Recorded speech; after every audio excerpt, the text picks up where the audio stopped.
চায়ের সাথে আজকে বানাবো মজাদার ব্রেড পকোড়া, যেটা সবার খুবই পছন্দের। তো আমি এখানে কিছু আলুকে আগে থেকে সেদ্ধ করে নিয়েছি, সামান্য নুন দিয়ে আলুটাকে মেখে রেখে দিয়েছি।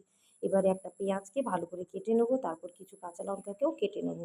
তো এইবারে আমি কড়াইতে তেল দিয়ে সামান্য জিরে ফোড়ন দিয়ে পেঁয়াজ আর কাঁচা লঙ্কাটা দিয়ে ভালো করে ভাজা ভাজা করে নেবো। তারপরে এখানে একে একে হলুদ গুঁড়ো, লঙ্কা গুঁড়ো, জিরে গুঁড়ো, ধনে গুঁড়ো দিয়ে ভালো করে এটাকে নাড়াচাড়া করে নেবো, মশলাটাকে ভাজা ভাজা করে নেবো। তো বাচ্চাদের জন্য বানালে এই ঝালটা অ্যাভয়েড করতে পারেন।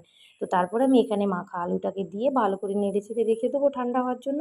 এদিকে আমি একটা বেসনের গোলা বানিয়ে নিচ্ছি। তো বেসন নিয়েছি পরিমাণ মতো, তারপর হলুদ গুঁড়ো, লঙ্কা গুঁড়ো, জিরে গুঁড়ো, ধনে গুঁড়ো আর সামান্য নুন দিয়ে অল্প অল্প জল দিয়ে একটা ঘন ব্যাটার বানিয়ে নেবো।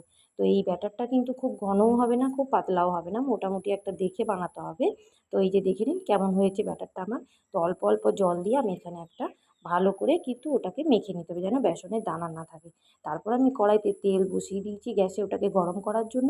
এবারে কিন্তু পকোড়াটা দেওয়ার আগে আমি তেলটাকে কিন্তু লো আঁচে করে দেবো, লো ফ্লেম করে দেবো। এবারে আমি পাউরুটির মধ্যে আলুর পুরটাকে ভালো করে ভরে নেবো। এইভাবে কিন্তু বেশি করে একটু আলুর পুরটা দিতে হবে ভালো করে ভরে নেওয়ার জন্য।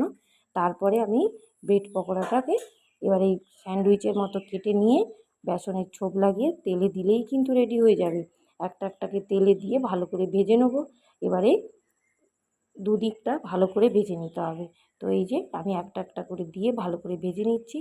তো এই যে আমার রেডি হয়ে গেছে। ভালো লাগলে ভিডিওটা অবশ্যই একটা লাইক কমেন্ট করে দেবেন, আর পরের ভিডিওর জন্য একটা সাবস্ক্রাইব অবশ্যই করে দেবেন।